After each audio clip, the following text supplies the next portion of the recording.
तो फिल्म तीन दोस्तों से शुरू होती है। वे आइस स्केटिंग का मजा लेने के लिए केबल कार से पहाड़ की चोटी पर जा रहे थे, लेकिन उनकी केबल कार बीच में ही रुक जाती है। तीनों घबरा जाते हैं। उसी केबल कार की दूसरी कार में बैठे लोग और भी ज्यादा घबरा जाते हैं। जॉन अपने दोस्तों को डराने के लिए खुद को हिलाने लगता है और एमा और भी ज्यादा घबरा जाती है। डैनी एमा से बात करता है और उसे आराम देता है और जल्द ही केबल कार फिर से चलने लगती है। आखिर में वे पहाड़ की चोटी पर पहुंचते हैं और खेलना शुरू करते हैं। बहुत खेलने के बाद वे आखिर में पहाड़ से नीचे आते हैं। नीचे आने के बाद वे खाना खाते हैं और जॉन को लगता है कि उन्होंने अभी भी पूरी तरह से मजा नहीं किया है। इसलिए वह सबको मना लेता है कि वे रात में फिर से पहाड़ पर चढ़ेंगे केबल कार का इस्तेमाल करके और फिर नीचे स्केटिंग करेंगे। जैसे ही वे टिकट काउंटर पर पहुंचते हैं, उन्हें पता चलता है कि रिजॉर्ट बंद होने का समय हो गया है। लेकिन वे इस बात पर अड़े रहते हैं कि वे आज केबल कार का इस्तेमाल करके पहाड़ पर चढ़ना चाहते हैं। वे कार के लिए मिन्नतें करने लगते हैं।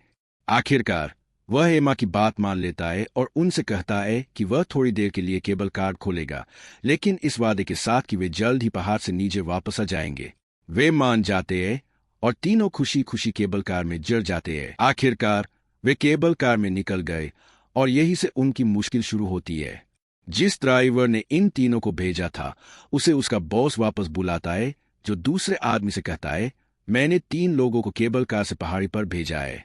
जब तक वे वापस ना जाए केबल कार बंद मत करना। कुछ पल बीतते हैं और वह देखता है कि 3 लड़के असल में पहाड़ी से नीचे उतर रहे हैं।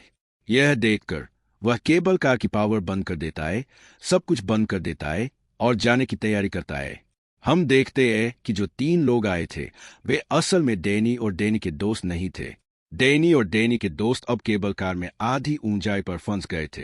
पहले तो उन्हें लगा कि यह कोई मैकेनिकल प्रॉब्लम होगी, ठीक वैसे ही जैसे उस सुबह हुई थी। लेकिन फिर कई घंटों तक इंतजार करने के बाद भी जब मशीन स्टार्ट नहीं हुई, तो उन्हें एहसास हुआ कि वे फंस गए हैं। वहां बहुत ठंड है और बर्फीला तूफान शुरू हो गया है। सबसे बड़ी प्रॉब्लम यह है कि पहाड़ पर इतनी ऊंचाई पर मदद के लिए कॉल करने के लिए कोई नेटवर्क नहीं है। नीचे पूरा शहर अब अंधेरे में डूबा हुआ है। उनका डर और भी बढ़ जाता है और तूफान और तेज हो जाता है। जॉन को भी अब डर लगने लगा है। जो आदमी पहले उनकी मदद कर रहा था वह रोने लगता है। वे मदद के लिए चिल्लाने लगते हैं, लेकिन कोई उनकी आवाज नहीं सुन पाता।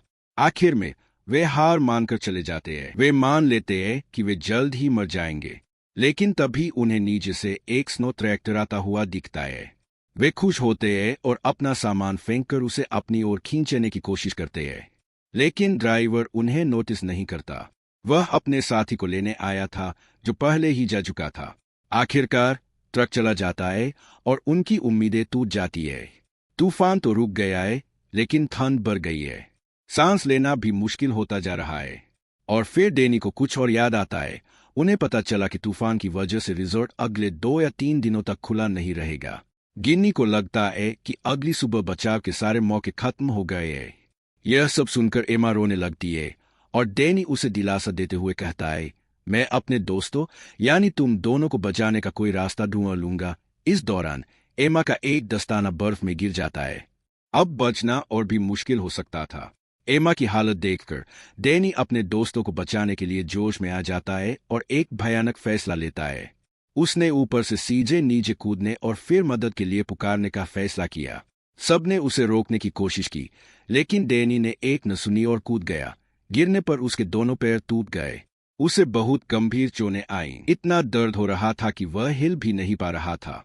अब उनके लिए यह और भी मुश्किल हो गया था।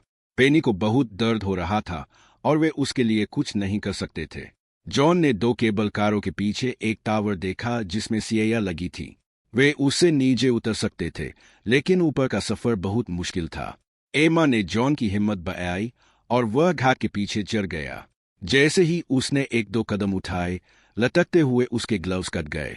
उसे बहुत दर्द हुआ और वह डर के मारे गाड़ी के अंदर वापस चला गया।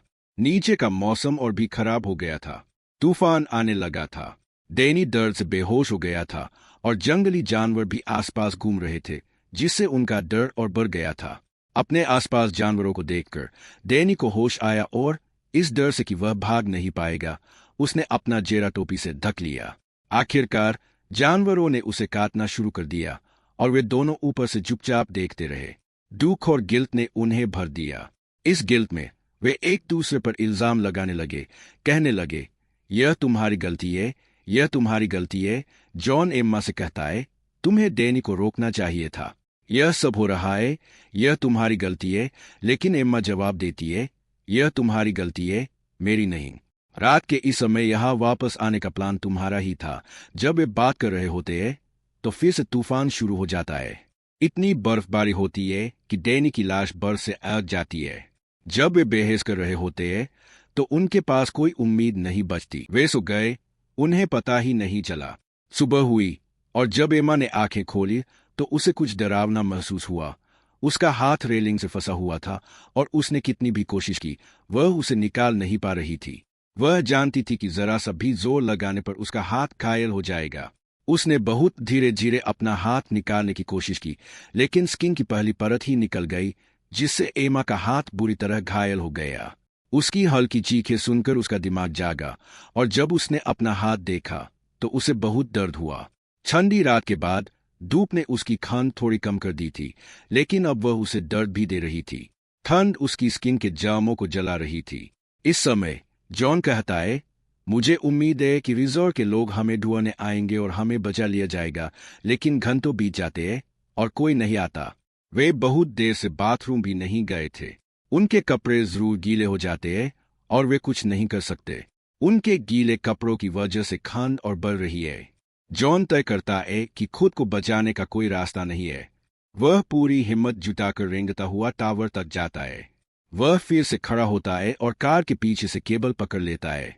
वह थोड़ी ही दूर जाता है और उसके दस्ताने फट जाते हैं और उसके हाथ घायल हो जाते हैं। दर्द बढ़ने लगा। यह रास्ता बिल्कुल भी आसान नहीं था। चलते चलते एमा की गाड़ी को पीछे से जोर का झटका लगा। पता चला कि एक स्क्रू ढीला हो गया था और गाड़ी कभी भी गिर सकती थी। अब जॉन वापस भी नहीं जा सकता था क्योंकि एमा की जान खतरे में पड़ सकती थी। काफी कोशिश के बाद वह मुश्किल से पहली गाड़ी तक पहुंचा। उसके बाद एक गाड़ी के बाद एक टावर था जिससे उसे नीचे उतरना था। इस समय तक उसके ग्लव्स पूरी तरह से खून से सने हुए थे। हम देखते हैं कि कई जंगली जानवर भी नीचे आ गए थे। फिर जॉन एमा से कहता है कि वह चीजें नीचे फेंके ताकि जानवर भाग जाए और वह नीचे उतर सके। लेकिन एमा अपनी चीजों को ज्यादा जोर से नीचे नहीं फेंक पाई और जानवर भी नहीं निकल सके। काफी कोशिश और डर के बाद जॉन आखिरकार टावर तक पहुंच गया। जब वह टावर से नीचे आया तो उसे लगा कि उसने एक बड़ा मिशन पूरा कर लिया है। वह जल्द ही अपनी जान के साथ साथ एमा की भी जान बचा लेगा। लेकिन यह सब सिर्फ उसके ख्याल ही रह गए। जैसे ही वह नीचे आया, कई जंगली जानवर उसके पीछे आ गए। अपनी जान बचाने के लिए वह आगे भागा, लेकिन जानवर अभी भी उसके पीछे थे। शाम रात में बदल गई। जॉन की कोई खबर नहीं थी। वह कहाँ था, कैसा था, जिंदा था या नहीं, कुछ भी नहीं दिखा। और एम्मा फिर सो गई। अगली सुबह जब एम्मा उठी तो उसने देखा कि जॉन अभी तक वापस नहीं आया था। 2 दिन हो गए थे जब उसने कुछ खाया पिया नहीं था। अब अगर वह यही रहती तो मर जाती। उसने तय किया कि बेकार बैठे मरने से बेहतर है कि कोशिश करके हार मान ली जाए। कम से कम बचने का कुछ चांस तो होगा। आखिर में वह अपनी गाड़ी से कूद गई और गाड़ी उसके पैरों पर गिर गई। लेकिन अब अपने डर के बावजूद उसने इस जगह से निकलने की कोशिश की।